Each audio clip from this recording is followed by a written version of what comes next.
So he gave us hope, and that for me is the main thing, that he gave us hope in some very, very dark days.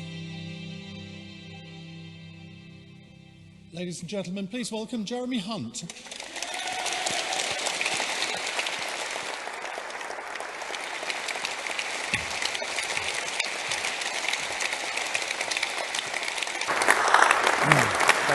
Thank you. Thank you. Good evening, ladies and gentlemen. It's a bit echoey in here, so I will try and speak not too fast. And thank you to the party for organising this event in Essex. I'm delighted to be here. As you know, my normal campaign slogan is "Has to be Hunt," but I'm wondering here if it should be, in Essex, "The only way is Jezza." I can do better. I've been touring the country with Boris, and I can see there's a few "Has to be Hunt" stickers and a few "Back Boris" stickers around. And I remember Bruce Forsyth once said, "Remember, only half the audience are ever going to like you. Don't worry about the other half, the bastards." But that is not us in the Conservative Party, because after this leadership election, we are going to unite, we're going to come together, because that is what the country needs, isn't it? Yes.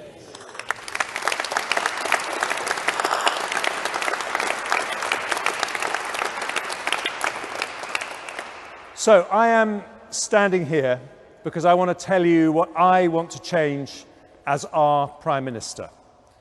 And you can't do everything, and I have 4 priorities, and I'm going to tell you those 4 priorities, but we can't do any of them until we deliver Brexit. And the central question on all of our minds is, how do we leave the European Union as quickly and as cleanly as possible? And when it comes to no deal by the 31st of October, there isn't a huge difference between me and Boris. We both prefer a deal. We're both willing to leave without a deal, if that's the only way to leave. We both have the risk of Parliament blocking no deal, as it did in March, and that's why I've been a little bit less specific about my language, but we're both willing to do it. But the quickest way to leave, the safest way to leave, given the parliamentary arithmetic that we have, is to send to Brussels a Prime Minister who can negotiate a deal that can actually get through Parliament. And I am the person to do that.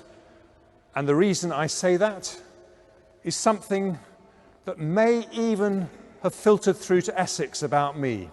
If I become the next Prime Minister, I'll be the first Prime Minister we've ever had who has been an entrepreneur. There we are. Someone's been paying attention. And she's wearing a "Has to be Hunt" sticker. Fantastic, even better. And just out of interest, how many people here have set up their own business? Just put up your hands. I think just look around. That is probably one of the highest numbers of hands I've had.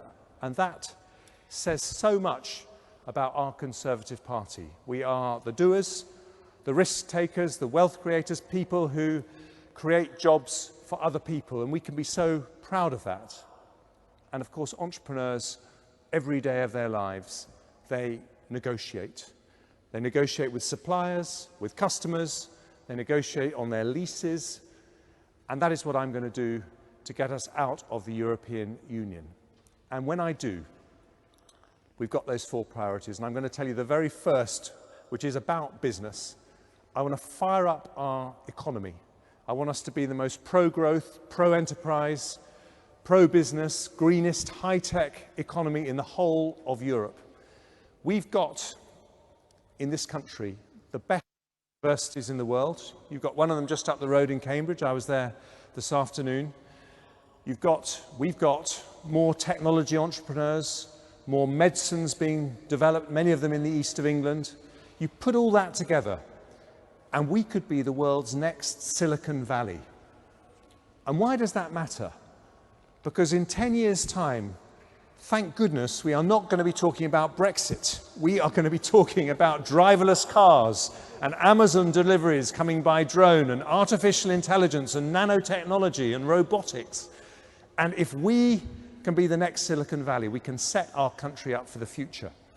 And I'm going to take a giant step towards that by the biggest set of business tax cuts we've ever had in this country, cutting corporation tax to just 12.5%, the same levels they have in Ireland, taking 90% of high street shops out of business rates. When I went down the streets of Colchester with Vicky, it was Chelmsford with Vicky, Canvey Island and Colchester, what we hear is lots of shops in distress about the lack of footfall caused by the internet. We want to help them take those business tax cuts, fire up our economy, set our country up for the future. Number one. Number two, I'm the Foreign Secretary who wants our country to walk tall in the world. And didn't our Royal Navy do brilliantly this week protecting British shipping in the Gulf?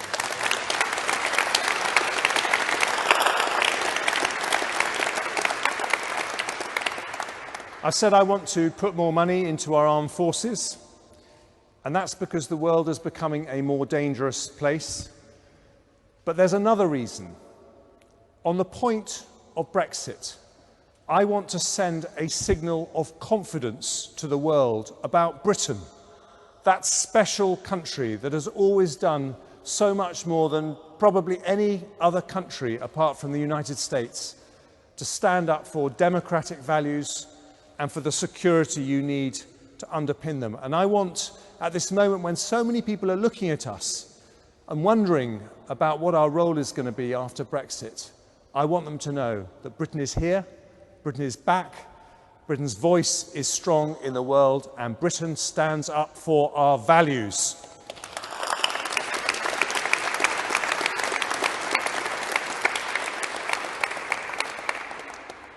Number three, I'll be the first Prime Minister who's been responsible for our NHS.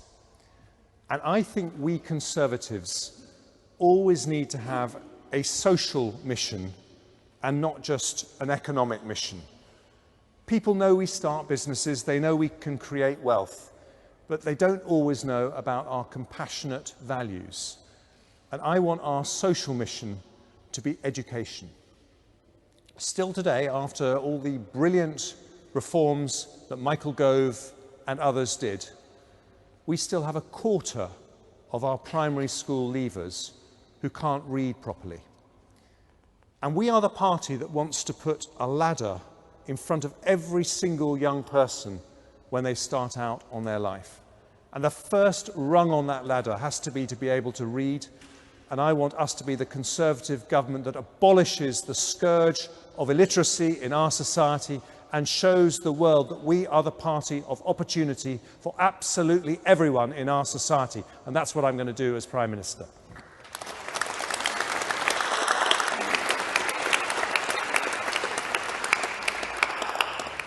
And then my final promise. It's a political one, actually, to all of us friends in the Conservative Party. I promise you that I will not take us into a general election until we have got more young people voting Conservative. We can't be the party of aspiration if the most aspirational people in our country aren't supporting us. And I've got a package of policies for young people. We can talk about them perhaps in the Q&A. But there's a particular reason why we have to win over young people. The reason that Corbyn gave us that shock at the last election was that he got young people voting Labour on a series of fake and bogus promises. We must not let that happen again, because with Jeremy Corbyn, we have the most dangerous, ruthless, anti-Western, anti-British, anti-Semitic Labour Party that we have ever had in our history.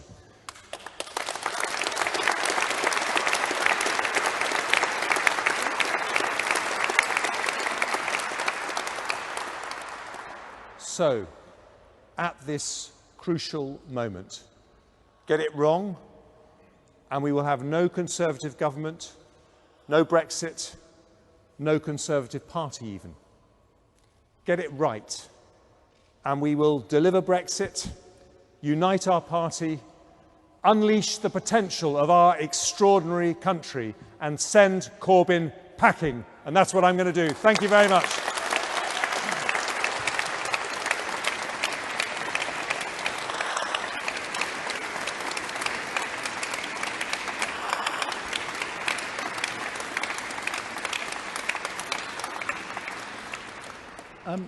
A friend of mine said to me last night, we've heard all their answers to all the different political questions, but I want to know more about them as people. So we're going to do something a bit different over the next 10 minutes. I want to try and... personal questions. I want to try and explore character and experience rather than political questions, because I'm sure we'll get plenty of those from the audience. If you were writing a letter to your 16-year-old self, what would it say?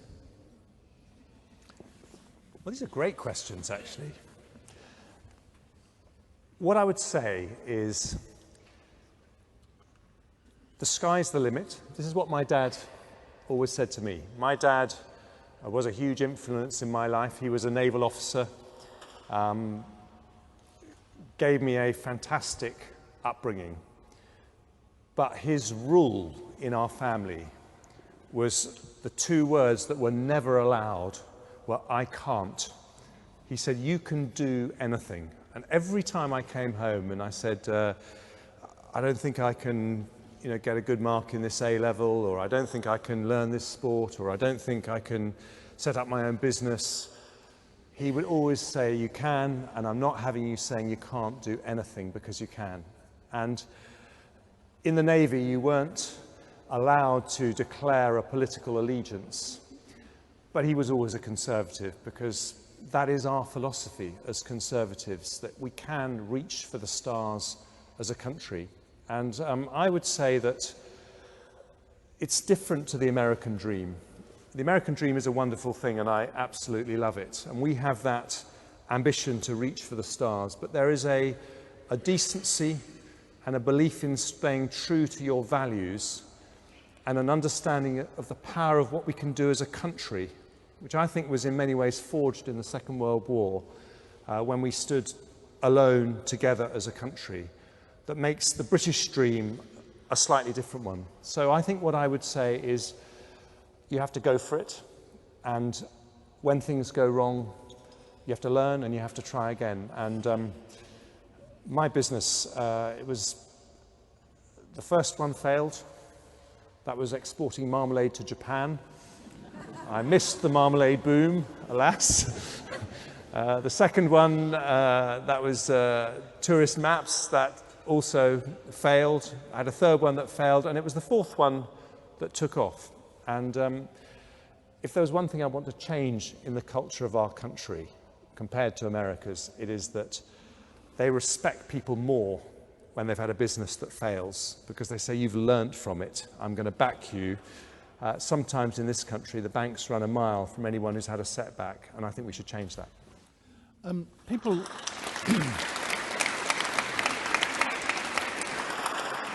People always imagine politicians to be extrovert, very confident, but there are lots of politicians who are actually quite shy and introverted. We have some of them here today. Mark Francois, I see, is in the building.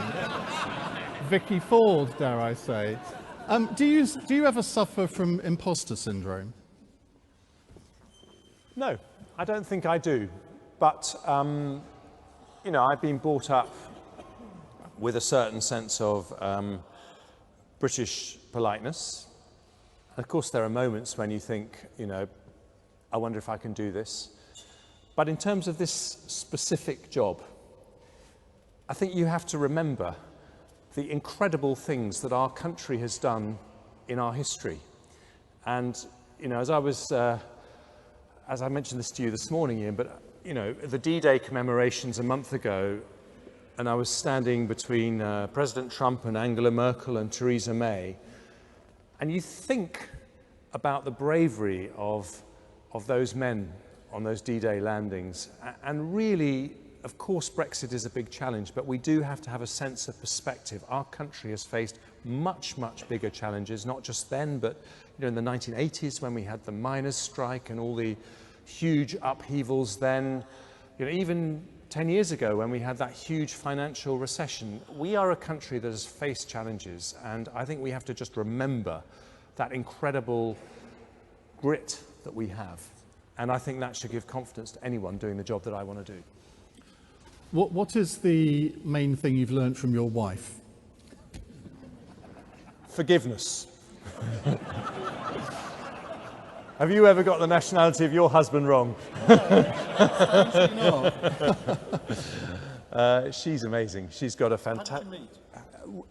My wife worked at Warwick University, and Warwick University were a customer of my company, the company I set up. And I was a backbench MP, and I was still running the company, and she came along to a customer event, and I allow business to mix with pleasure and asked for a phone number. And when we went out, she had absolutely no idea that I was an MP. I think she thought I was a GP, actually. And I think she'd be the first to say she knew absolutely nothing about British politics. And she grounds me, and she looks after our 3 young kids. And she's got the most fantastic sense of humour. And when I had that famous moment when I got her nationality wrong, the terrible thing about it was that because of the time difference, I was in China when it happened, and it was 2 o'clock in the morning here. So I had to wait until she woke up, and I was terrified she was going to hear it on the news before she heard it from me. But when I finally got through to her, she said, "Konnichiwa, darling." That's the Japanese word for hello, so she's got a great sense of humour. What makes you angry? Because you're quite a placid individual, aren't you? I get angry when I don't do my best. I think that there are things you can control and things you can't control. But when I haven't done something as well as I want to, I'm a perfectionist. And Can you give us an example?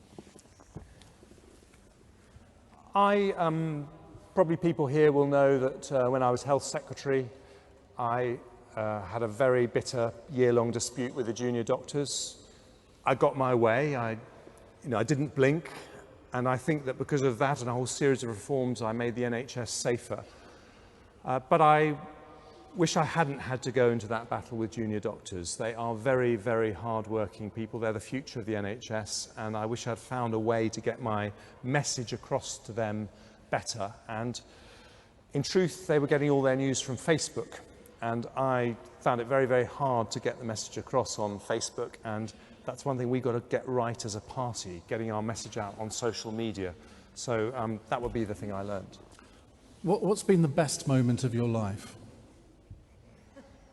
The best moment of my life? When look, marriage, children, all that, just in case my wife's watching now. That was it. But the second best moment, I was a prospective parliamentary candidate for a very marginal seat, a Conservative seat, but our majority was just 861. It was against the Liberal Democrats, and they are very vicious opponents, as I'm sure a number of people here know. And when I went into the count in 2005, I had absolutely no idea if I'd won or not. I prepared 2 speeches, one for winning and one for losing. And we were watching the bundles piling up, and that was the only way we were going to be able to tell whether I'd won or not. And there was a point when we could see that my bundles were higher than my opponents. And my father was there, and he had a tear in his eye, and it brought one to mine as well.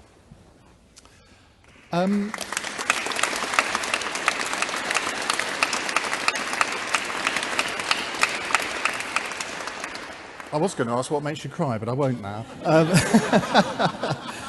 Tomorrow, we have the Wimbledon men's final, we have the Cricket World Cup final, we have the British Grand Prix and women's netball. Which one will you be watching? You specialise in questions that are going to lose me votes. Look, I wish England every success, and I hope they will forgive me if I watch the tennis, because I'm a huge Federer fan. Right, over to you. Let's get some questions from the floor. You put your hand up first, sir, so we'll have you, and then over there. Wait for them. Where's the microphones? And if you can get the microphone to the chap there now.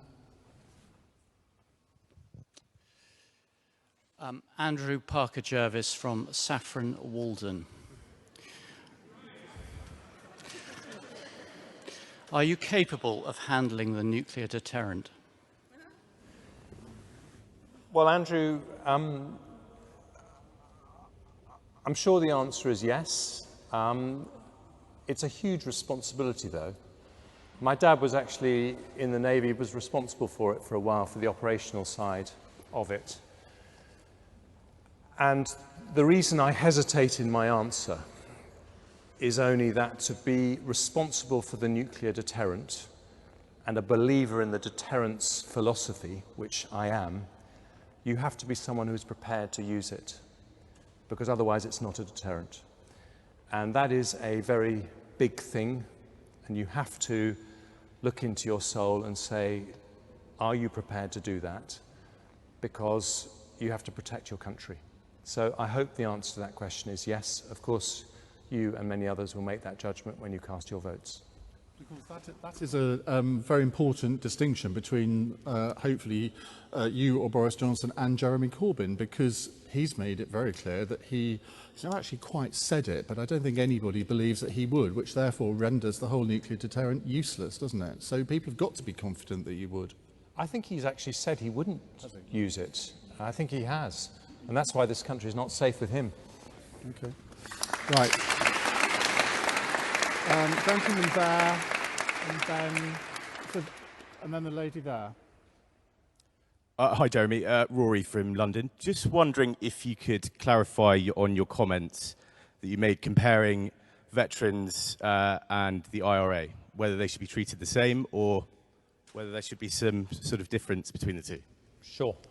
It is an absolute outrage that we are dragging people through the courts nearly 40 years after Bloody Sunday.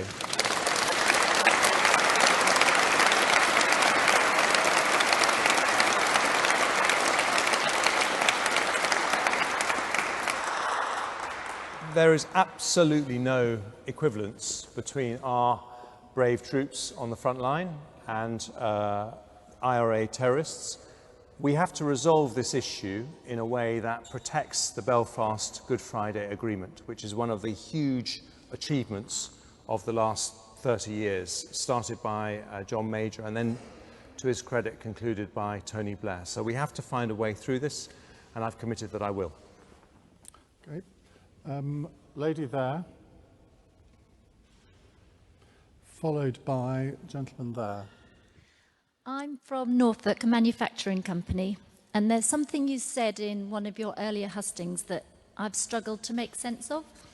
So you said that this company had a 4% margin, but that a 10% tariff would therefore wipe them out. And I can't make sense of that statement, because if it's a 4% gross profit on their goods, then a 10% tariff, that would not mean they're wiped out. If you're talking about a 4% net profit, again, that's only on the net profit of the business. So I just need to understand, you've said entrepreneur, Sure. that you're the entrepreneur, and I need to know that you know about manufacturing companies. Rather than having a maths test, shall I tell you the numbers? It was a steel business in Kidderminster that I visited, and they make steel wheels, and they have a 40 million turnover, 1.5 million profit, and they said those profits would be wiped out by 11% tariffs on their steel products because it would make them uncompetitive. Now that's not me that said that, that was what the managing director of this factory said to me. So I said to him, I'm a Democrat, we are a democracy, we may have to deliver no deal. So what would be the best way to help prepare your factory so that you can cope with those tariffs? And it was after talking to him that I put together my package, actually a £20 billion package of support for businesses, farmers, probably the most affected sector, parts of the fishing industry, the fish processing industry, but also businesses up and down the country. That's one of the reasons why I've said I'll proceed with the 12.5% corporation tax, irrespective of whether we have a deal or not, because I think it would help businesses to do that. So all these things are potential obstacles, but I think if we prepare for them and we support businesses, we can get through them. Right, gentleman there, followed by gentleman at the back there. Thank you. Mr. Hunt, thank you very much indeed for coming to join us. My name is Roger Buston. I'm a Conservative councillor from Colchester. Given that our country and that our party are both facing what is an existential crisis of the first magnitude in our age, being number one, Corbyn, and number two, Brexit, and the very last thing we need is any further internecine warfare in our party. Corbyn, right. And then Brexit. Sorry, carry on after. Is any further internecine warfare in our party, which is the only party that can save Britain and cause it to prosper in the future. And to achieve this, we need all the great talent we can muster from within our ranks to address the above. Could you please confirm that, one, if you are elected as our next leader, you will invite your current opponent and the former leadership challengers to participate at the highest level in your administration, and two, in the obverse to the above, if you're not selected as our next leader, you will willingly, enthusiastically and loyally serve in the administration of the leader? Thank you. Well, the answer is yes and yes.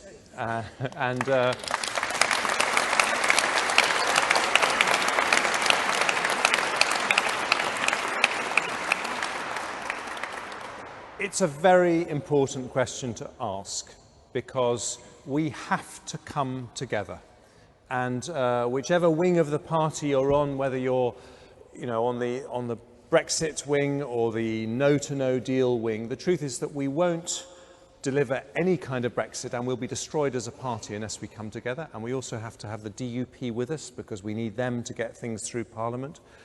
So I am going to try and do that by putting together a negotiating team that has on the team the DUP, the ERG from our party, Scottish Conservatives, Welsh Conservatives. We have to think about the Union as well.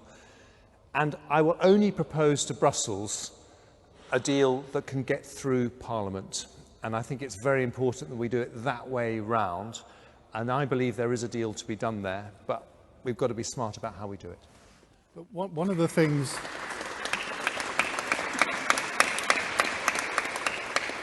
One of the things which I predict we'll hear from Boris Johnson in a moment, and I've done 9 of these things, so I think I can predict that.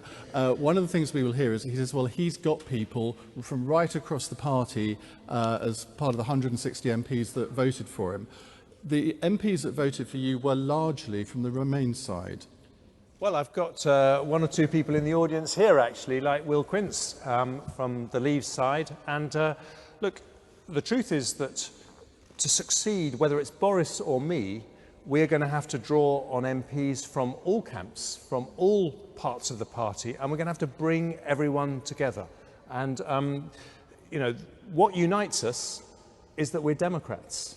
And, when I go around the world as Foreign Secretary, people love this country because we are one of the greatest and oldest democracies on the planet. And they want to know, are you going to pass this test? We know the political establishment didn't want to leave the European Union, and we want to see whether this really is a country where people like me, the politicians, do what people like you, the people, tell us to do, and we're going to show them that yes, we are. You say we're all Democrats, but there are 20 or 30 Conservative MPs who don't seem to respect the democratic will either of the people or of Parliament in some ways. They are determined to stop Brexit, are they not? I mean, we've even got 2 in the Cabinet over the last few days, Philip Hammond and Greg Clark, making quite clear they don't expect to be in a Boris Johnson Cabinet. They're going to try and stop it. Well, what I say to all my colleagues is do not take no deal off the table, because that weakens our negotiating position and it makes getting a deal much harder.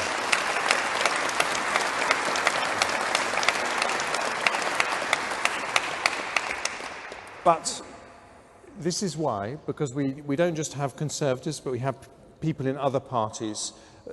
They will accept in my experience, even the most hardline, unreconciled Remainers have accepted leaving the European Union. They just don't want to leave without a deal. And that's why the safest and quickest way to get out of the EU, the way that we can actually do it before October the 31st, is to negotiate a deal that can get through Parliament. And that's why we need to put our effort into doing that. Right, there's somebody, I can't remember where I went before, somebody over there and then in the front row. Hi there, Darius from Colchester, welcome. In this part of the world, our roads are gridlocked at rush hour, we have dubious air quality, and our children cannot cycle to school safely. What is the solution? Thank you. The solution is to completely change the way we approach infrastructure, which in this country has been short-termist for a very long time. And I lived in Japan for a couple of years, and I am frankly rather ashamed that they had their first high-speed rail in Japan in 1964. That was 2 years before I was built, before I was born. I'm a strong build. 2 years before I was born, and we're going to have ours in 2026, which is too long. And I think that we do need to build more houses, but we need to have proper long-term infrastructure plans. I think that every part of our country should have 20-year infrastructure plans where they think properly ahead. They plan these things with the involvement and support of local people. And when it comes to pollution, this is an issue we've got to get ahead of, because our voters care a lot about clean air. And mums and dads who take their kids to school and worry about engines idling, I personally think that the big change we need is to move over to electric cars. And I think that when we next dig up the roads to put in fibre optic broadband, we should also put in electric car charging points so that we can move to pollution-free towns and cities. Do you think that there are new housing developments springing up all over this part of Essex, and that there isn't the infrastructure to cope with them? And part of the reason why Conservative councillors lost in so many areas of this county in May was because of this. There is a fight back against it. How do you get people on side for these kind of developments? Well, I am someone who believes, we haven't actually yet, maybe we will in a moment, had a discussion about how we get young people to vote for us. But for many young people, the thing that makes them angry is that it is so much harder for them to get on the housing ladder than it was for us when we were their age. And if you remember, when Margaret Thatcher helped 1.5 million council house tenants get onto the housing ladder with her Right to Buy scheme, she also created a whole new generation of Conservatives in the process. And that's what we need to do with young people. So I do think that we need to build houses, but I would favour even more devolution. I think my constituents are very sensitive about building on the green belt, and I understand because I grew up in that area and I understand how important green spaces are. If you say to people, we're forcing you to accept another 5,000 houses so that people from outside the area can come and live there, no one wants to say yes. If we said to them, we need you to accept a smaller number of houses, you can choose where they go, and it's so that local people, young people, can get a foot on the housing ladder, then actually people have a completely different view. So I think we need to give much more power to local authorities to work out where and how and who, and then I think we'd deal with those objections. Right, gentleman here, and then the lady over there. Good afternoon, Mr. Hunt. Philip from South Suffolk. In May, I was campaigning in the local elections in Baber, and a bus went through Great Waldingfield, where I was standing, and a man got on, older, he worked at Homebase, and a younger man got on who worked at Sainsbury's. It was only later that I thought, the younger man is paying national insurance, the older man isn't. Given we have an ageing population in our country, is that something that's sustainable in the future and something which is actually turning the party away from young voters? Well, this is quite a hornet's nest of a question. So well done for asking it. And he's got one of your stickers on. And he's got one of my stickers on. We have to be fair.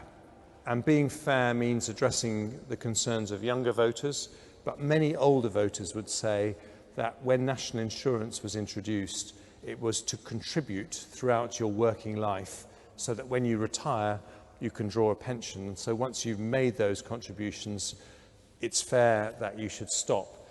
That has been somewhat undermined by the way successive chancellors have effectively treated national insurance as just another form of income tax, which is actually the way it's treated in the national accounts.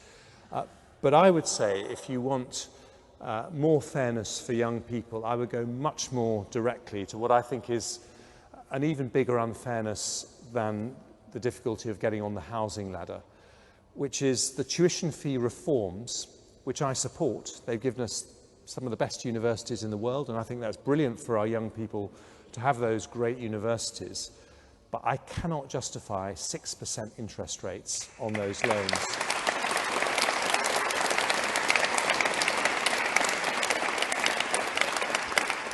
And I think the risk is that we will destroy a good system because it will lose credibility because it doesn't pass the fairness test.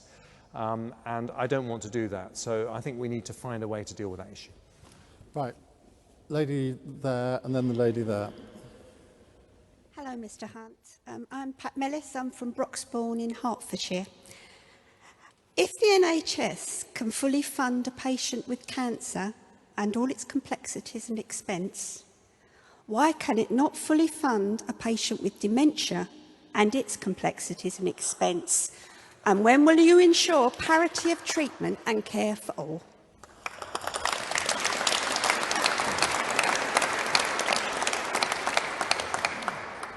Thank you, Pat. When I was Health Secretary, I did a lot of work on dementia, and I think the thing that is particularly vile about dementia is the fact that unlike other illnesses, it actually affects the whole family. It changes the lifestyle of the other half, of the carers, in a profound way. And I agree with you about the unfairness there. And we have to find a way to do that. And there's a short-term thing and a long-term thing. The short-term thing is that the austerity cuts that came in 2010 that I was part of in that cabinet, they were the right thing to do. We put the economy back on its feet. But I think when it comes to the social care system, we can see now with the benefit of hindsight that they went too far. And I think local councils now find it difficult to fund the care of people with dementia to the standards that we as Conservatives would want. And so I do think there is a need to sort that out.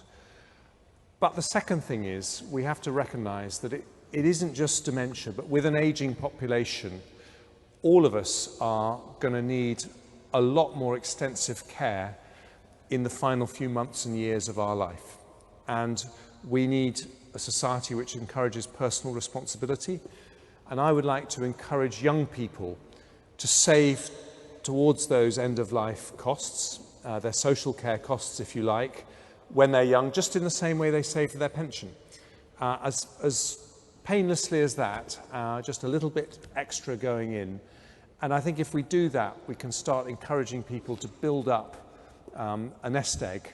And I would do a deal. I would say, if you do the right thing when you're younger, then we will protect your assets so that you never have to lose your house and the things you want to bequeath to your children when you die. And I think that's a fair deal. Okay. Lady there and gentleman. No, you asked one this morning. We'll have one there.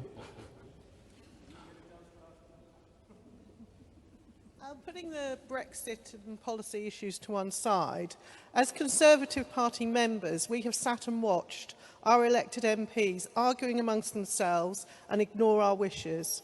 How will you unite and restore our party to its rightfully respected place in national and world politics? Thank you.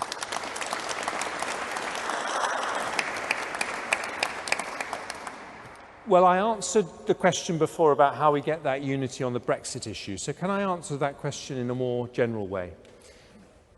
In the 1980s, in our party, we were successful partly because we had Norman Tebbit and Geoffrey Howe, two very different characters sitting around the same cabinet table. In the 1990s, you had Ken Clarke and John Redwood doing the same. And the genius of our party is that we've always had a radical tradition, a Thatcherite tradition, that reminds us that to be a great country, we need to be bold, and a one nation tradition, perhaps exemplified by David Cameron, that reminds us that elections are won on the centre ground and people always need to know that we're compassionate conservatives. You put those two traditions together and it is absolute magic, and that is why we have been an unbeatable electoral force over many hundreds of years. Forget that and we're out. And that is why I think we have to remind everyone of the importance of those traditions and of working together with other people in our party who maybe have a different standpoint, but put together is a very, very powerful combination.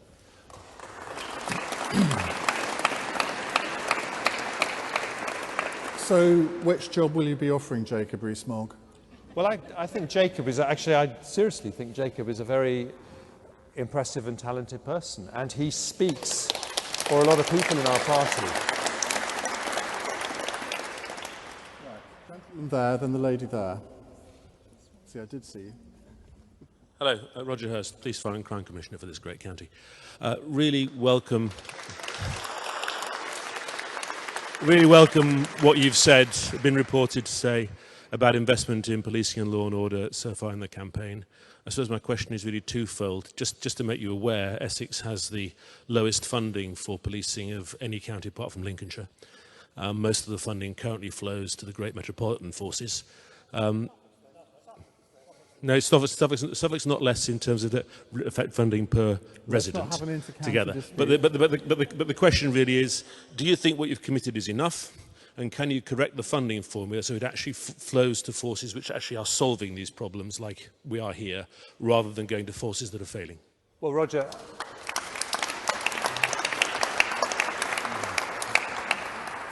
first of all, congratulations on your great work, which I can sense from all the applause that you've been getting.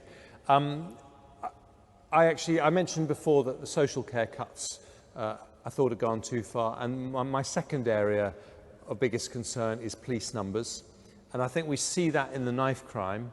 There was a delayed impact from cutting back police numbers, didn't show in the crime figures for a while, now it is, and we need to recognise that the biggest way to deter crime is to increase the likelihood that you're going to get caught, and so that is a commitment I make, that we will address the issue of police numbers. But I also want to be a Prime Minister who addresses the root causes of crime. And when I talked about illiteracy, one of the reasons that I want to eliminate young kids leaving our schools not able to read properly is I want to give them a better alternative to going into gangs. And so I think all parts of the state have to work together to make sure that we encourage people in the right direction when they leave school.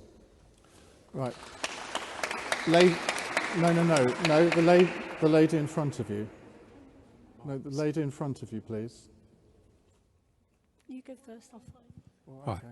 Hi. Good afternoon, Jeremy. Councillor Ron Ramis from Braintree District Council. The question is, what would you like your legacy to be if you become leader of our party? Thank you. I always have a simple rule, which is that I think it doesn't matter whether you're popular when you do a job, it's what people say after you've gone that matters. And so I think I've shown in my political career that I'm prepared to take unpopular decisions if it's the right thing. And I think the NHS, we've got many, many more people using better, safer hospitals than when I arrived, and I'm proud of that, but it wasn't recognised at the time. So what do I want to be? I want to be the Prime Minister that led us out of the European Union and dealt with one of the biggest constitutional challenges that we've had in our history. I want to be the Prime Minister who set this country up for the future with an economy that is absolutely roaring, with thousands of young people able to do what I did when I was in my 20s and set up their own business. And then I gave you the third one, which is about illiteracy. I want us to really show that we are the party of opportunity for everyone by removing that barrier that handicaps so many people at the start of their lives. So those are big changes.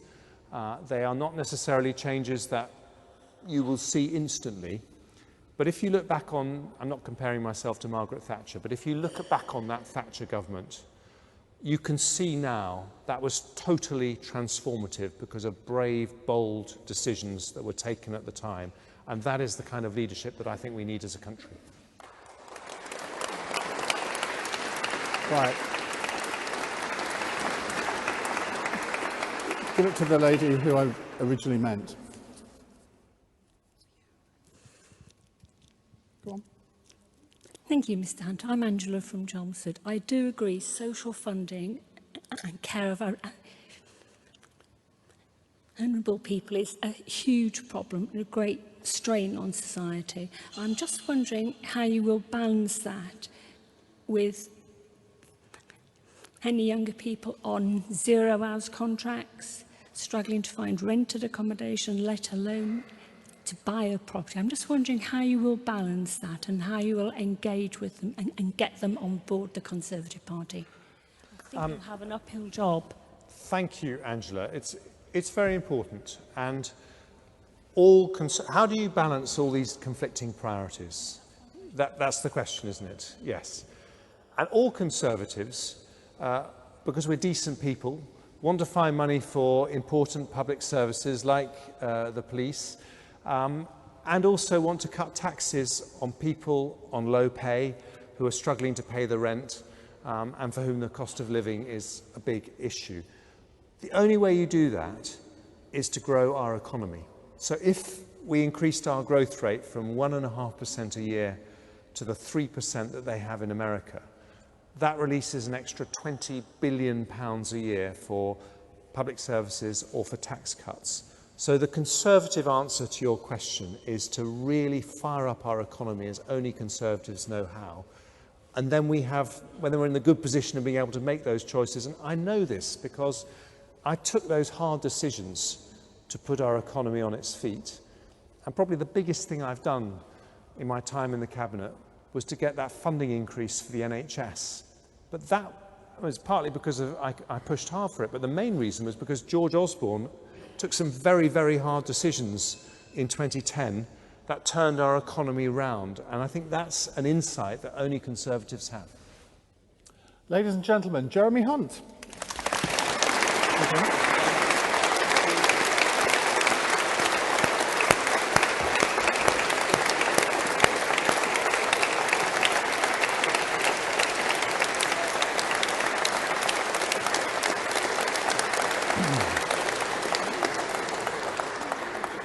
We'll meet our second contender in just a moment, but Boris Johnson's campaign have kindly provided us with this video. Nice to see you. Hello, good morning. Hello. Yes, of course you can. If I get in, we'll come out deal or no deal on October the 31st. Good man. We'll do that. Thank you very much. Would that make you come back and vote Conservative again? Yes. That's the spirit. Yes. But we've got to have the courage to tell the people of this country that we can do it if we really want to. And that's the only way, actually. And you're the only person that can do that. A lot of teachers are telling me that they feel that the funding per pupil isn't high enough. We need more police out there, but sometimes I think we need... And stop and search? Yes. Totally with you.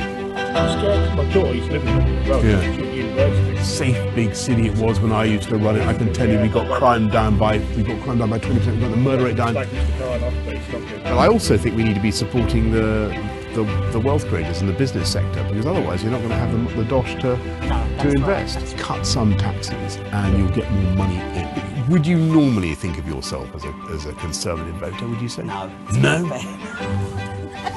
Ever? Can I ask you a terrible question? Would you consider voting for me? Yes. If there is one lesson from that referendum of 2016, it is that too many people feel left behind, that they're not able to take part fully in the opportunities and success of our country.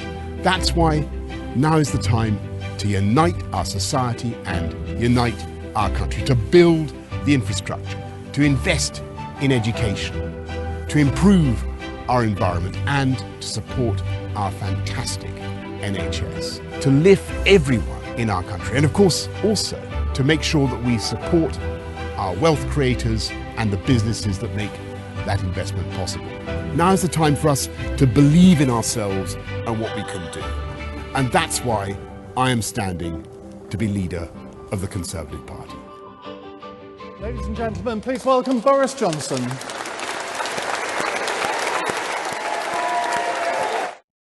Good evening, how are you? Thank you very much. Good evening, everybody. Thank you so much. Thank you very much for coming tonight. And thank you for giving up your time, your precious time on this Saturday evening as we come now to the penultimate hustings of this Conservative Party leadership contest. And I'm conscious of loads of people who think that our party faces electoral difficulties, if not electoral disaster. They're worried about the state of the polls, and I think it's probably true that we're on slightly over 20% or something like that. And it is also true that at the recent European Parliament elections we managed to score a staggering total of 8.8%. Which is not brilliant, but I want to tell you tonight, my friends, that the hour is darkest before the dawn. And we're going to turn this thing round, and we are going to come back, and we are going to win. And here's how we do it. There are three things that we need to do, and the first and most important is to get Brexit done. Get Brexit over the line by October. Get Brexit over the line by October the 31st. And there are some very simple things that we need to do to ensure that that happens. And number one, we need to look after the European Union citizens here in our country, the 3.2 million. Their rights should be protected and passed into law. We should do that now.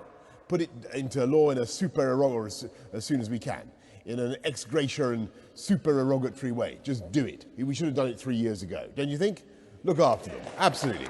And number two, let's take that 39 billion, quite a large sum. I don't think the EU are necessarily expecting all that, and suspend it in a state of creative ambiguity above the talks until we get the answer that we need. And then we should get on and solve the problems of the Irish border, frictionless trade, all those issues, where they logically belong. That's in the context of the free trade agreement that we're going to strike with our European Union friends and partners after we have left on October the 31st. Isn't that the commonsensical thing to do? It certainly is. And in the meantime, of course, we've got to get ready to come out without an agreement. We've absolutely got to do that. We're a great country, we can do it, can't we? We're a resilient, dynamic economy, the fifth biggest in the world. We can get ready to come out if we absolutely have to, and I don't want to, but if we absolutely have to come out on WTO terms. And I know that there are some people who prophesy that we can't do it and that that the planes won't fly and that there won't be any clean drinking water in Malden or Colchester or wherever we are, in Essex.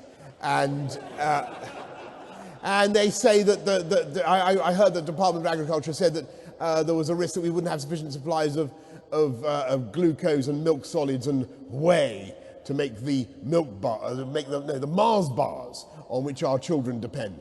And I have to say, and then somebody at Tesco said that we wouldn't be able to provide Christmas dinner. I think, honestly, can we provide Christmas dinner by Christmas this year, including Brussels sprouts, if need be? We can.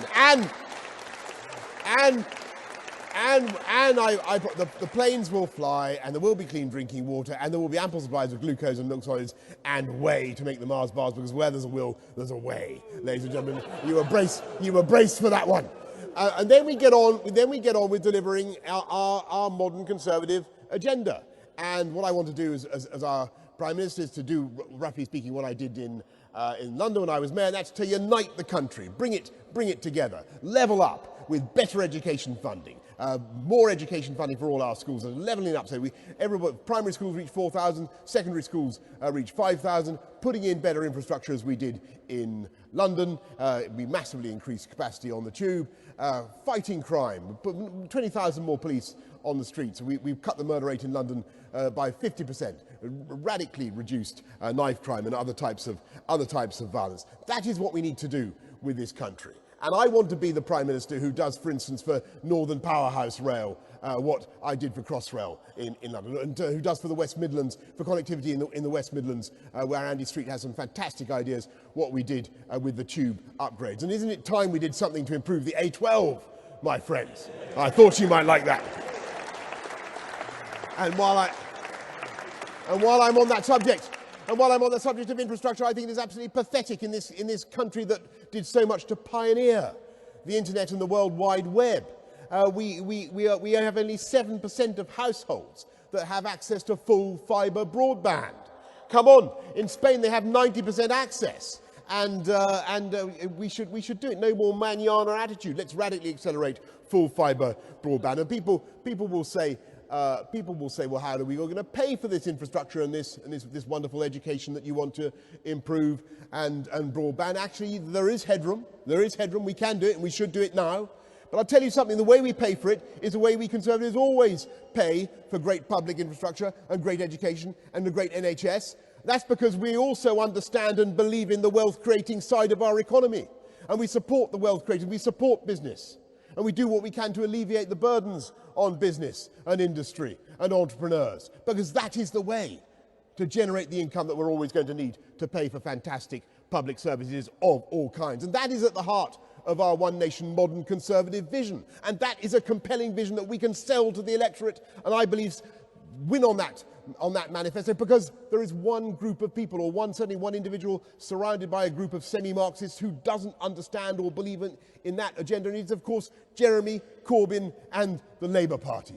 And they cannot be allowed anywhere near the government of this country, not just because they back Hamas and Hezbollah and they support the mullahs of Tehran in the dispute over the Persian Gulf rather than our friends in Washington. And it's worse than that, my friends. This is a guy, Corbyn and McDonnell, who would put up taxes on inheritance, on pensions, on corporation tax to the highest level in Europe. They'd raise income tax to 50p in the pound. They'd put a tax not just on homes, but on gardens, people of Essex and Eastleigh, the gardens. And I had to tell them that in Sevenoaks, and they'd have to change their name to Three Oaks, as around what Corbyn would do. We cannot allow him anywhere near the government of this country, and we won't, will we? We're going to win. We're going to win. And the way we do it, we deliver Brexit.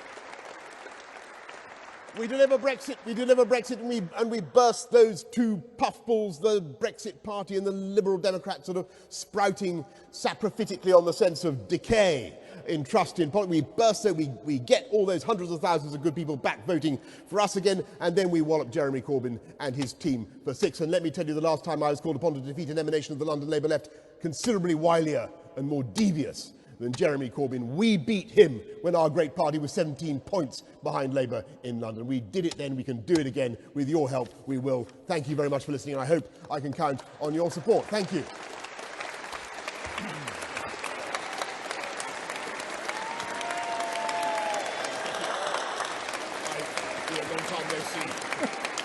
How are you? This is the real hero of all this, by the way.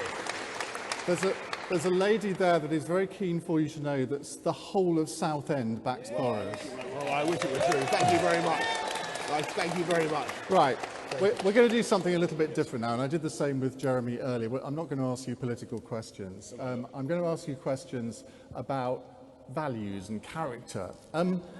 What would you write in a letter to your 16-year-old self? I think I would probably, don't forget the advice of my grandmother, which was, darling, always remember, it's not how you're doing, it's what you're doing, is what she used to say to me. And how have you lived that out? I think when I've done well in life, it's because I've been totally absorbed in something and totally committed and totally fascinated by what is the task ahead. And I think when I look at what we have to do now, I can see so many challenges for our country, but I can also see so many incredible opportunities. And I think, without wishing to drag it back to politics, but I do think that we have been so gloomy and so negative about ourselves in the last 3 years that there really is a massive opportunity now to turn things around and look at Britain's potential in a different way. Get Brexit done, unleash the opportunities of Brexit, and then look at the way in which this country is going to power ahead in the next 3 decades. So I think when I'm absorbed in something, I'm all right. Pete. It's when I get distracted. People always think of politicians as very extrovert, confident people, but do you have moments of self-doubt? Do you suffer from imposter syndrome at all? That's a really good question, because I think because psychologists do try and address this issue with people like me who find themselves in very big jobs. I remember somebody came in, because I did think when I became Mayor of London, I thought, I mean, I hardly, I'm going to be honest with you. When I became Mayor of London, I really wasn't entirely sure where everything was in London. And I did have a slight sense of apprehension that somebody was going to ask me, where is Hillingdon and where is Havering, quickly. And this was a long time ago, obviously, I now know intimately. So I did have that slightly floaty feeling. But today, in all honesty, I think the truth is that I've been thinking about all this for such a long time, and I do have I feel a deep sense of responsibility about the situation that we're in. After all, I did campaign for Brexit. I was one of those who helped, perhaps with many in this room, I helped to get it over the line. I think that it's a bit of a shame that it's been in the doldrums for so long. I do see very clearly what I think needs to be done, and I'm very excited about it. So funnily enough, I feel less imposter syndrome now than I did 11 years ago when I was running for mayor. When you were Foreign Secretary and you were sitting around the table with the likes of President Trump, President Xi or whoever, are there moments when you can't quite believe that you are there? I can't quite believe that some of the other characters are there. Absolutely. I don't want to sound,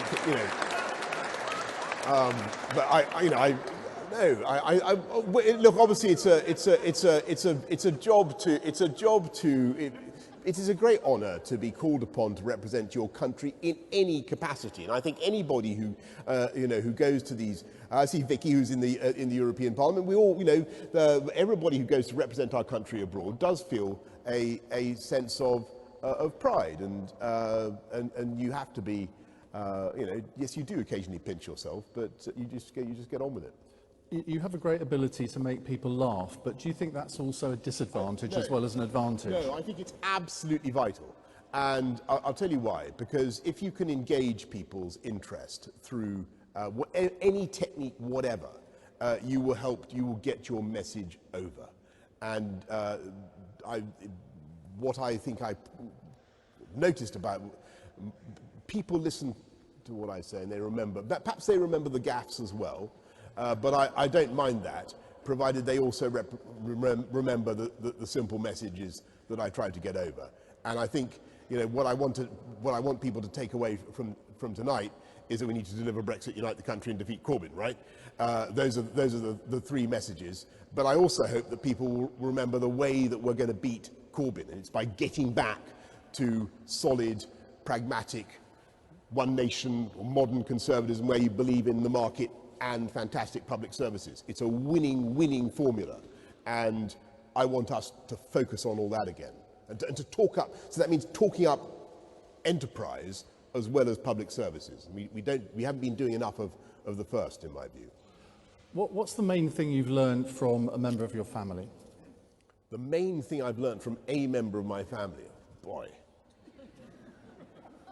I've mentioned my grandmother. Okay, I thought it was quite a good one. Okay, let me just think. I think, well, my mother taught me to draw and paint very badly. She was very good. No, she didn't teach me to make buses, but I came up with that myself. I don't know what floated into my head. But I have, it's perfectly true, and this is, okay, you really want to go to this sort of psycho stuff. I do love making things with my hands, rather than my feet, obviously. And I've always liked doing that since I was a child. And I suppose my mother encouraged me to do that. She's much more gifted than I am. What makes you angry, and do you have a temper?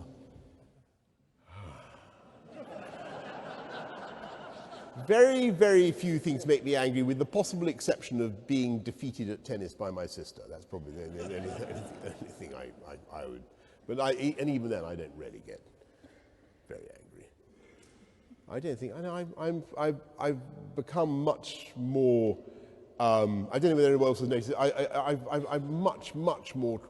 I wouldn't say placid or tranquil, but I don't tend to blow my top. I can't think of the last time I did, in fact. Well, what's the...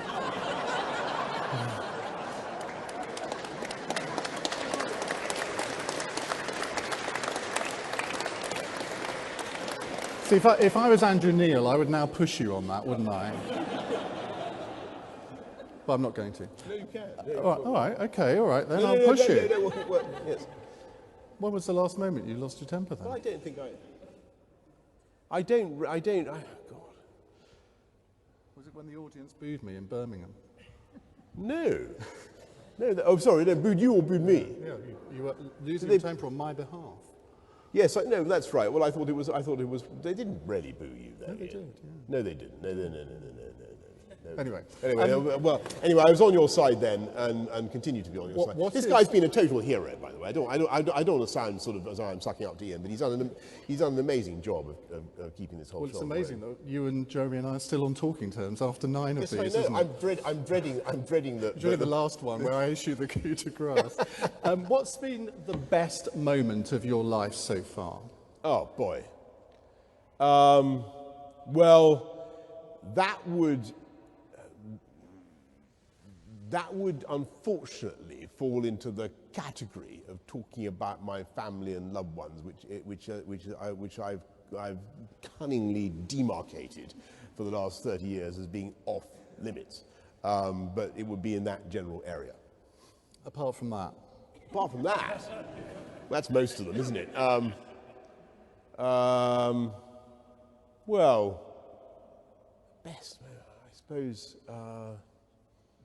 I think the moment of greatest relief was probably when the Olympic Games were over, and the Olympic and Paralympic Games were over, and we hadn't stuffed it up. I think that was that was the limit of your ambition, was it? Yeah, no, we palpably hadn't stuffed it up, and that was, every day we were waking up in a cold sweat. And by the way, it was, thinking about events that are going to happen over the next 3 months and uncertainties about that. This country we can deliver all sorts of amazing things, even if difficulties take place. And London, which is not far away, went through all sorts of we had riots, we've had strikes, we had heaven knows what. And the Olympics was basically a sort of the 3 weeks running up to the Olympics were a sort of glorified fiasco, actually, and nobody really noticed, and because everybody had become so optimistic and so confident. And so that was the moment of greatest relief. It was all right on the night. Well, it wasn't actually, but I mean, nobody noticed. Right, should we go to... It rained. We'll take you off the psychiatrist's couch now. Thank you very much. Let's go to some questions. Let's start off with the gentleman over there. And then, gentleman, have you asked a question before? You haven't, right? Don't put your hand up if you asked a question before, because I want to get new people. Thank you. Boris, it's Chris Harsack from the Brentwood-Ongar constituency. Your predecessor talks a lot about using entrepreneurialism to drive the economy forward. Yeah. I want to mention a company that I started my career in. This is a well-known company in Essex called Fold Motor Company. And when I joined it, we manufactured vehicles all over the UK. So I'm listening to entrepreneurialism, but what I want to know is what could you do to bring back big industry, manufacturing, blue chip companies to this area that actually are not just where people are creating their own jobs, but actually there's great employment opportunities as well. Thank you. And I do think there are huge opportunities. The motor manufacturing sector is going through tough times at the moment, and partly that's because of the whole diesel problem, and also because of, basically the internal combustion engine, we've got to face it, is going to start in the next 20 years to come towards the end of its cycle. And we are going to be buying many more EVs and electric vehicles, and that is the future.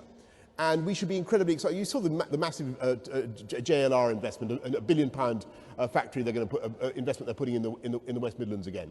That is the way forward. We should be getting behind new technology, battery technology in particular. And one of the most exciting things about the campaign that Jeremy and I have just been doing, going around the country, is you see the real changes, things are actually happening.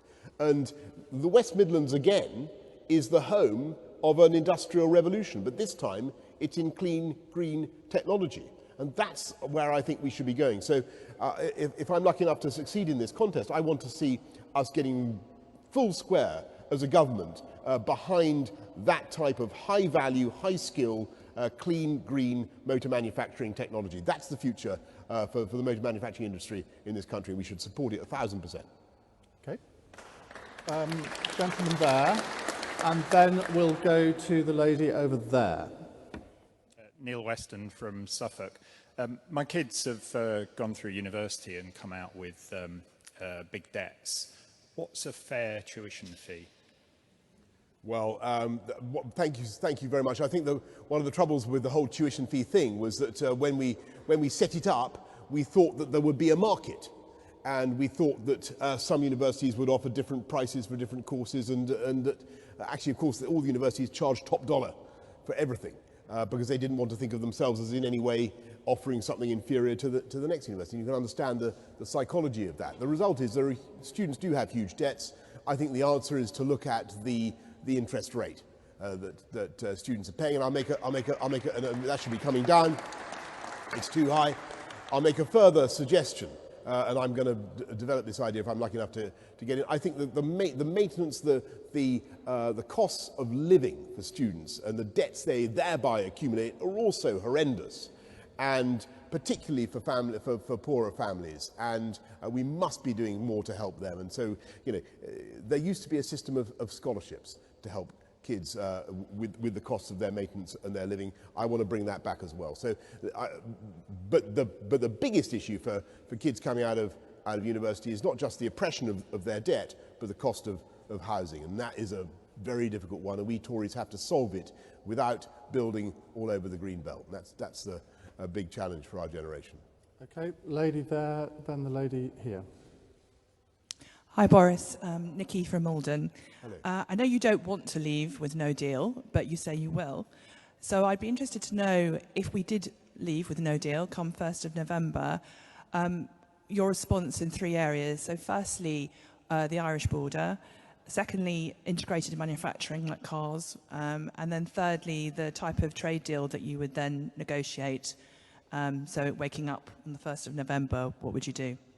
Thank you very much. Well, Vicky, first of all, on the Irish border, the most important thing is that both sides, whether all three, so the UK, Dublin and the Commission, are all committed to having no hard border in Northern Ireland. That's agreed. And it's not technically necessary to have anything of the kind. We will be able to have checks for rules of origin or phytosanitary checks or whatever away from the border in Northern Ireland. That's the most important thing. And of course, I think we will have to do a deal that really works with Dublin to get this right. And I think that the incoming Prime Minister, and if I'm lucky enough to get it, will have to spend a lot of time and care and thought working with our friends in Dublin to get this right. Number two, on the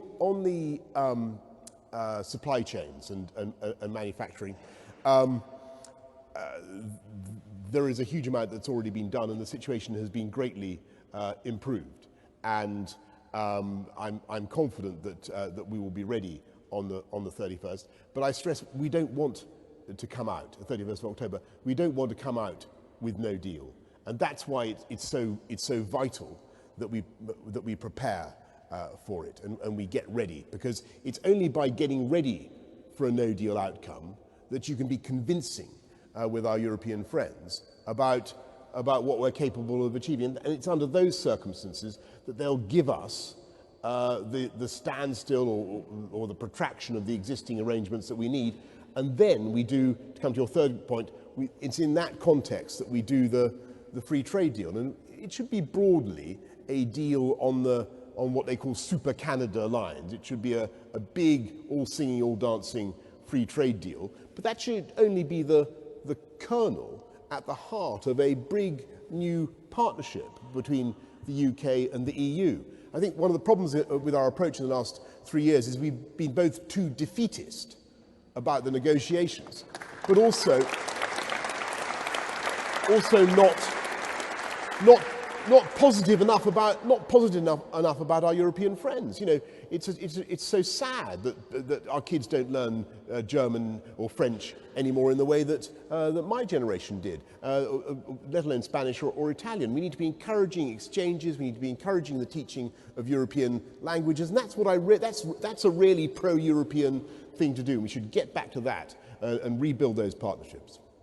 Are you worried that in the event of no deal, that British exporters in particular aren't ready, that apparently only half of them have signed up to the necessary government websites and paperwork and all the rest of it? Well, no, actually, Ian, it's a brilliant question. But actually, of the 147,000 SMEs that trade export only to the rest of the EU and nowhere else, only about a third have so far, I think, got the right customs forms and done what they need to do. Well, why? I think everybody knows why. It's because for 3 years we've had a government that's been saying that no deal or parts of a government, I should say, because it's been confused. We've had some people saying that no deal is so disastrous and abhorrent that businesses have concluded there's no reason to prepare for it, and that's been the problem. We need to be much more can-do about this, and of course the truth is that the better we prepare now, the smoother any no-deal Brexit will ultimately be. And that's why we've got to get ready. And by the way, the preparations that we make now, even if we get a protraction, even if we get an extension, which I hope, the preparations we make now for no deal will not be wasted, because in any event, we will need to be making changes and adjustments for the moment when we finally do come out of the customs union arrangements and out of alignment with the single market. And do you see, when we finally do the free trade deal, we will need to have made these changes anyway. And so preparation between now and October the 31st will certainly not be wasted. When you say get the extension that we hope, what do you mean by that? You're not talking about extending Article 50, are you? No. So what we come out of the EU on October the 31st, and then we have a standstill in the existing so you have a zero tariff, zero quota arrangement, so that business doesn't have the threat of immediate disruption. They agree to that, though, don't they? Well, they do. And what if they don't? Well, that's it, and then you have a no-deal Brexit, but we'll be ready for it. Simple as that. Yeah.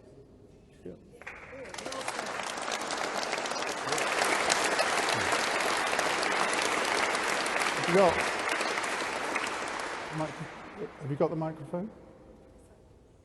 Yes. Oh, well, it wasn't actually you, madam, but go ahead and we'll have you next. We'll have you... All right.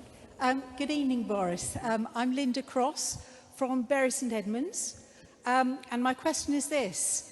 In light of ever-increasing mental health issues in young adults and children, what plans do you have to ban all gambling advertising in the UK? Right. Well, thank you very much. That is a new one. I think that one of the things that we're looking at are ways of making the internet giants more responsible for the social harms that they may be encouraging with their on the internet, and that I think particularly affects young people and the mental health of young people. So we're looking at that. I think that there is also a case, given the extent of mental health problems and the way attitudes are changing in society towards mental health, and we must be much more open in talking about it. I think there is a case for giving companies more efficient tax arrangements to look after employees who have mental health problems. And I think that would be massively to the productive benefit of the UK economy. But young people, I was shocked in my constituency the other day to see a huge file of young people with mental health problems who are presenting themselves to social services, and we've got to address this issue. And a lot of it, I think, is driven by the internet and a sense that other people have things that they can't have, and that they're being judged, and all this kind of thing. But it needs to be addressed. Obviously, a complete ban would be a very difficult thing to do. On the internet, on advertising for... But we saw with the fixed odds betting terminal saga that the Treasury moved heaven and earth to try and stop Tracy Crouch at the DCMS banning those or reducing the bets to £2. The Treasury get huge amounts of money from gambling, don't they? That's the issue. Well, that is the issue. I mean, I think I don't like problem gambling. I don't think people should be encouraged to gamble. But it is also the case that William Hill and other companies have laid off quite a few jobs. I think about 7,000 jobs have gone. So there are consequences when you interfere in that way. But obviously we have to wean people off gambling. I will look at what you say about the effects of advertising on young people in particular. Right, lady here, and then gentleman right at the back. Hello, hi. It's Anne Kingston-Lewis, also from Bury St Edmunds. Sorry to revert back to Brexit, but my question relates to the question before last. And is it not right? Okay, sorry. Can you guarantee, Mr. Johnson, that if you were elected, you would immediately, absolutely immediately, start making strong preparation for a WTO Brexit? And which areas do you think should take priority?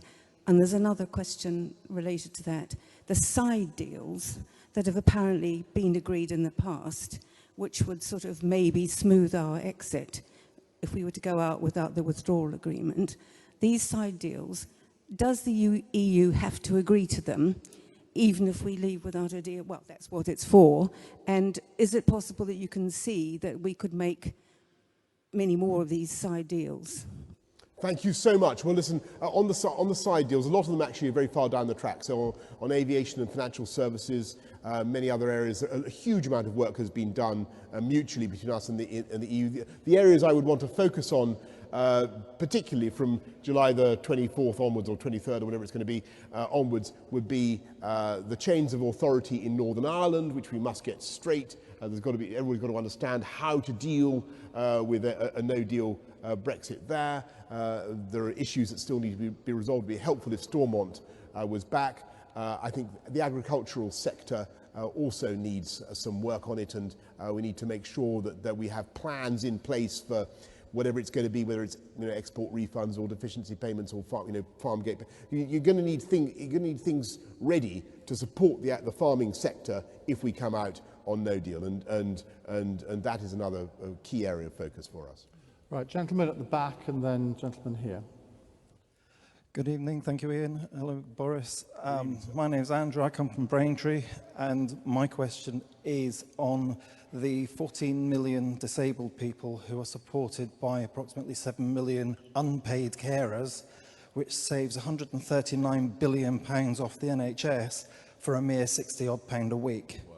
So I'm looking for, we hear about the great things we do abroad and the aid budget, but what about looking towards the disabled, and especially for myself, it's autism, and with the right support, we can achieve anything with the right team, can't we? So okay. I managed to get onto district council, and I'm one of the few known autistic district councillors in the country, and thanks to the support of the party, the county council, the great MPs that we've got, that is one mega team, and I'd look to the party to see if they can support us, both the disabled and the unpaid carers in the country going forward. Thank you. Hooray. Well, thank you. Thank you very much. And listen, and thank you very much for what you do for our party and for the amazing example that you've set. And I think it's inspirational. That a story like yours would not often have been heard 10 certainly not 20 years ago. So keep going, and I think that it's about a change of attitude as much as anything else. This whole thing, yes, of course, we need to be putting more money into social care and adult social care, all that stuff. I totally agree with that. But it's also about recognizing that everybody has potential that is capable of being unleashed. And I think if we Tories are preeminently the party that understands that and wants to help people to make the best of their talents. And so that is what we should be doing. Right, gentleman there, followed by lady there in the third row in white. Yes, you. Hi Boris, it's Adam Rowe from Braintree. Both yourself and your opponent have pledged education to be one of your main priorities. As a head of department in a school, I think the biggest problem is recruitment and retention of really good teachers. And I think to solve some of the problems that yourself and Jeremy kind of talked about, before we do that, we need to solve that recruitment and retention problem through tackling workload. And I just wondered what you would do to solve that problem. Well, thank you so much, and thanks for what you're doing. I do think that what I'm proposing, another a big increase in the per pupil fund, would obviously help schools to pay good teachers more and also to employ more, and therefore to reduce your workload. That would be my hope and my expectation. I might also say, and I hope this is, I got in terrible trouble for saying this the other day, but I think in addition to trying to take people on modest incomes out of tax and lifting tax thresholds, it's not a bad thing either for Conservatives to be thinking about how we can reduce the tax burden on people who are maybe heads of maths departments in our schools or senior nurses or whatever who are being captured by the higher rate of taxation. It seems to be not an unreasonable thing for Conservatives to be thinking about, and how to help you in that respect as well. Right. The lady there, let's go right to the back, sir. Yep, you. Hello, Boris. I love you dearly, I have to say that. You're absolutely fabulous. Right, I sense a butt cut. I'm Yvonne Bailey, and I'm from Harwich. The question, I've got a few questions, but I think the main one I want to ask you is about drugs. Drug dealing, county lines. Yes, county lines. We've got a real problem with that, and that goes across. We've talked about education, we've talked about our children, we've talked about schools and what they can do. My daughter is a teacher in Sudbury. They have problems with youngsters coming out of London and standing outside the schools and dealing drugs. And the teachers are in despair. They don't know what to do. What are we going to do to solve that problem? It's terrible. Well, look, I think... thank you. And it's been... The county lines drugs gangs are really, for me, quite a recent phenomenon. I mean, they weren't around. It didn't seem to be such a disaster when I was running London. It seems to have grown in just in the last few years. These are what we need to round up the key gang nominals, the people who are using these poor kids as mules, as couriers, ruining their lives, getting them into debt, covering them with all sorts of bogus obligations, terrifying them, and we need to be coming down very, very hard on those bosses. And jailing them. Secondly, we need to look at the actual, what it's producing. The county lines turf wars are producing terrible epidemic of gang crime and knife crime in the UK. And I do think that one way to tackle that is to empower the police more to take the knives and the guns off the streets. And we did that in London.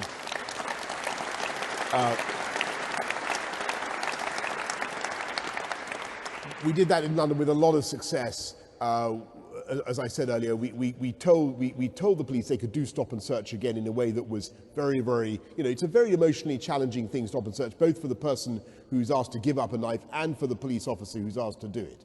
But we told the police, we're going to look after you, we'll give you the legal protection, we'll give you political support when you do this. And that's very, very important. And they did. They took about 11,000 knives off the streets of London in just over a year.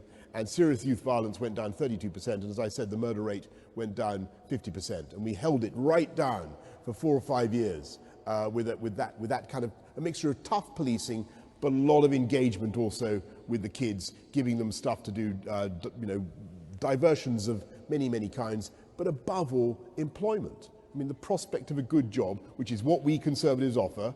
Our programme is for good jobs with higher wages and lower taxes. That's what we're offering these kids, as well as the stick, as it were, of tough policing. But tough policing has got to be a part of it.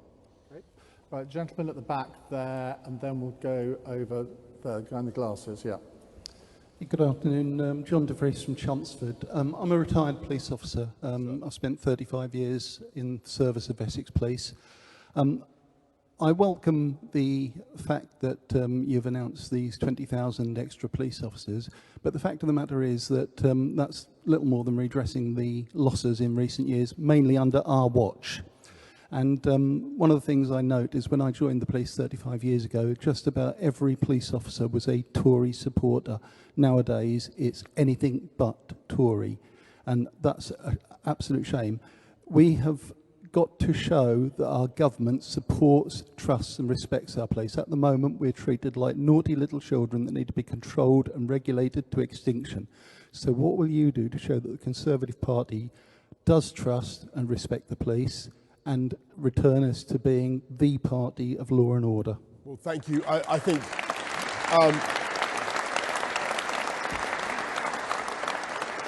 thank you very much. Well, thank you very much for everything, and you're completely right. And I don't want to sound boastful about this, but I think when I was running London, I had probably, I reckon I had the support of most of the 52,000 men and women of the Metropolitan Police Service. Because I believe in wrapping. If you're the leader of a great public service, and as a mayor, I was, because I was effectively the Commissioner for Crime, as well as running transport and loads of other things. You have to realise that you're not there as the chief consumer of that service. You're not that. Yes, you're partly there to represent the public to the police, but you're also there to champion the public servants you represent and to look after their interests. And that's why, when it comes to backing the police, when you ask them to do difficult things, to go towards danger, to take knives off the kids in London, you should back them up. And so one of the things we want to do, for instance, is to change the rules on stop and search. So it's no longer a senior officer, an inspector can decide whether or not Section 60 can be invoked, and to make sure that an officer can decide that a crime may be committed, not that a crime will be committed. Just to give the protections of the law back to officers and to give them that sense of reassurance, and that fundamentally society and the politicians are on their side. Because if we aren't, you're completely right, if we Conservatives can't recover as the party of law and order, it will take us a very long time to recover altogether. But we can, and we'll do it very fast. Okay.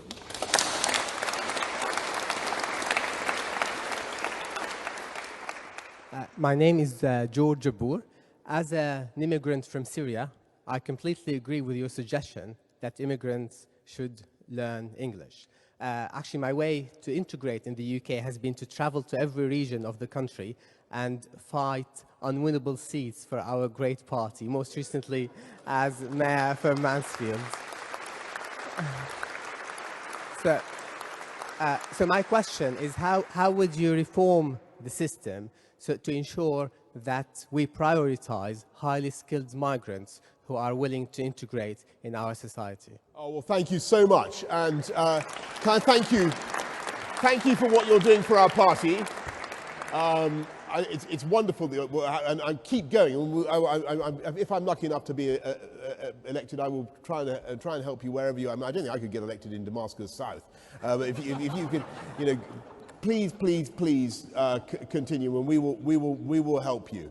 And thank you for what you're doing. I think that, look, I'm the proud descendant of Turkish immigrants myself, and our great country has benefited massively from being welcoming to people of talent, such as yourself, and we must continue to be so.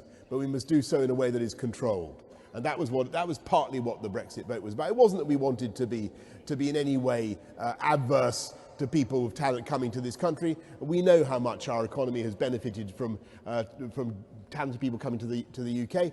We just need an Australian-style points-based system, so that we can. So for every sector, and so when it comes to farming, and I don't know, we passed Tiptree, didn't we? There must be I bet they get some fruit pickers from around the rest of the. I wouldn't be at all surprised. I've no idea actually, but I don't. But they do. Will Quince.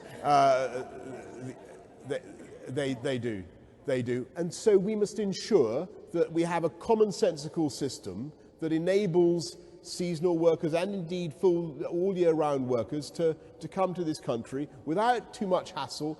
We have a wonderful thing called the internet, which will have full fibre broadband too. If they can identify a job and they satisfy the criteria for the sector, then they should, in my view, they should come and we should help them. But it's got to be democratically controlled. And people like me have got to be able to explain to everybody the basis on which it is happening. And the problem with the previous system, or the system that will now be phased out or replaced, is that it basically gave 580 million people the perfect right to come to this country in any way that they wanted. And of course that was a beautiful idea, but it just placed unacceptable strains on the numbers, and we had to do something about it. So an Australian-style points-based system is the way forward. I've been asked to plug the London Hustings, the final Hustings of the 16, which is on Wednesday evening at 7:30. Where's Tom? Am I allowed to say the venue? Okay, well, it's at the Excel Centre, so easy for you to get to from this side of London. If you can't get there, we will be broadcasting it live on LBC from 7:30. I wish we had more time. Broadcasting it live on LBC? Yes. Not on the TV? Not on the TV. Well, it might be, I don't know, but I don't control the TV. But, Are you looking forward to the London one? Because it'll be a big one. Yes, I will. Rather like as I look forward to the end of the Olympics. I think, provided I can get through to it without stuffing it up. That's Ladies and gentlemen, Boris Johnson.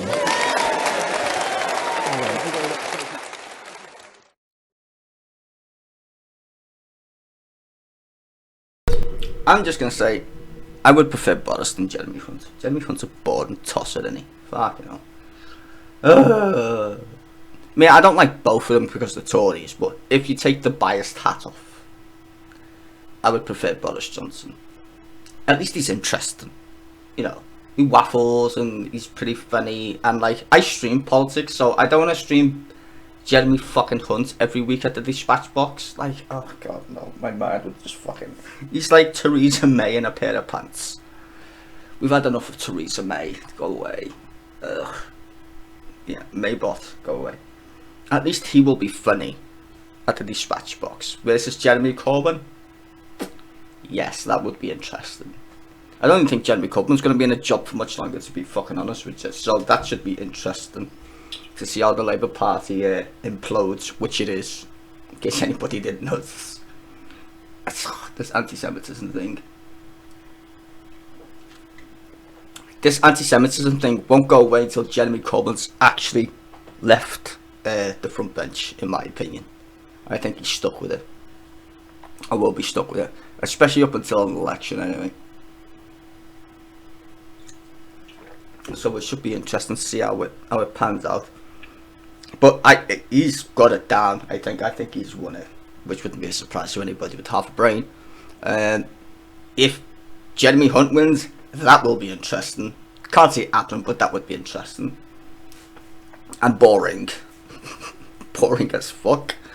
But it would be interesting to just put a cat amongst the pigeons to see what he would act like. Ugh, he's so boring. But anyway, I think that's your lot for today, I suppose. I did see an interesting news night. I could possibly stream that next. I think it was from Friday's one. After the debate between these two, they had like a panel of 3 people who were basically debating who should win or who won the debate, the head-to-head thing. I think that was a news night special. So I might just upload that today. I don't know. You never know.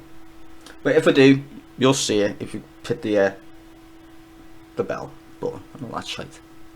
Anyway, I'm off. I might work on some web page shit. Don't forget, we're gonna be doing a web page, maybe, depending on how many patrons support the idea. I'm not gonna do it unless I get enough patrons to pay for the bandwidth, because that shit's expensive. But we may be migrating over to a web page and stuff like that. If you don't know what Patreon is, it's in the link. If you want to support the channel, links below, etc, etc. Donation button as well. Streamlabs is there. So yeah, give if you want a web page, and if you don't want a web page, then you're just gonna have to follow me around my many channels on YouTube once they get round to killing this one off, I guess. But anyway, everybody have a good night, I hope. I will see you tomorrow, if not later on, for a Politics Live again.